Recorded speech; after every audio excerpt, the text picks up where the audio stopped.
Venganallur service സഹകരണ ബാങ്കിൽ നിക്ഷേപ സമാഹരണ യജ്ഞവും കുടിശ്ശിക നിവാരണവും. കൂടുതൽ വിവരങ്ങൾക്ക് ഓഫീസുമായി ബന്ധപ്പെടുക. ആലത്തൂർ ലോക്സഭാ മണ്ഡലം LDF സ്ഥാനാർത്ഥി കെ രാധാകൃഷ്ണൻ വോട്ട് അഭ്യർത്ഥിച്ച് ചേലക്കര IHRD കോളേജ് പഴയന്നൂരിൽ സന്ദർശനം നടത്തി.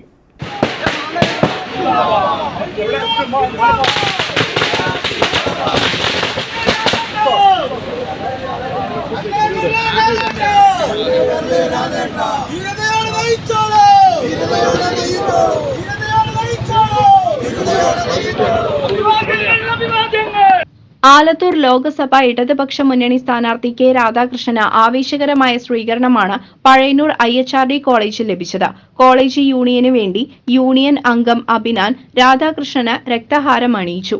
IHRD കോളേജിലെ പ്രിൻസിപ്പൽ ഷാഗു പി, അധ്യാപകർ, ജീവനക്കാർ തുടങ്ങിയവർ സന്നിഹിതരായിരുന്നു.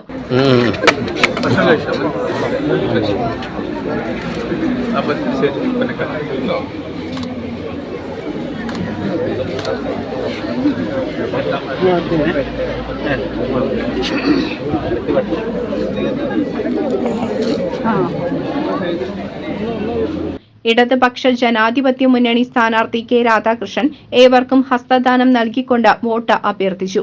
മുൻ MLA UR Pradeep, CPM area സെക്രട്ടറിമാരായ നന്ദകുമാർ, KK മുരളീധരൻ, ഉമ്മർ, PA ബാബു, മണ്ഡലം secretary Sreekumar, LC secretary Shobhana Rajan, വിവിധ രാഷ്ട്രീയ കക്ഷി നേതാക്കളും സ്ഥാനാർത്ഥിക്കൊപ്പം ഉണ്ടായിരുന്നു. ആലത്തൂർ ലോക്സഭ ഇടതുപക്ഷ ജനാധിപത്യ മുന്നണി സ്ഥാനാർത്ഥി കെ രാധാകൃഷ്ണൻ സംസാരിക്കുന്നു.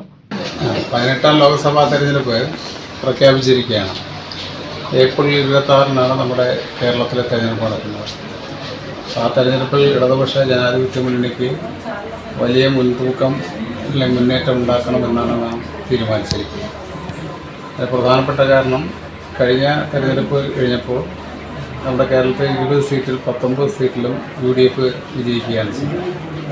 ഒരു സീറ്റ് മാത്രമാണ് ഇടതുപക്ഷത്തിന് ലഭിച്ചത്. നമ്മുടെ ഇന്ത്യൻ പാർലമെൻറ്റിലും 17ാം ലോക്സഭാ തെരഞ്ഞെടുപ്പ് കഴിഞ്ഞപ്പോൾ ഇടതുപക്ഷങ്ങൾക്ക് വേണ്ടത്ര സീറ്റ് ലഭ്യമാകുന്ന സ്ഥിതി ഉണ്ടായിരുന്നു.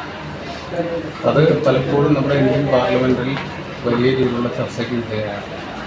കാരണം ഇന്ത്യ ഗവൺമെൻറ് അല്ലെങ്കിൽ BJP ഗവൺമെൻറ് കൊണ്ടുവന്ന ജനവിരുദ്ധ നയങ്ങൾക്കെതിരായിക്കൊണ്ടുള്ള പോരാട്ടം അത് ഏറ്റെടുക്കാൻ ഒരു പരിധിവരെ കഴിഞ്ഞത് നമ്പറിൽ ചുരുങ്ങിയതാണെങ്കിൽ പോലും ഇടതുപക്ഷത്തിന് കഴിഞ്ഞത്.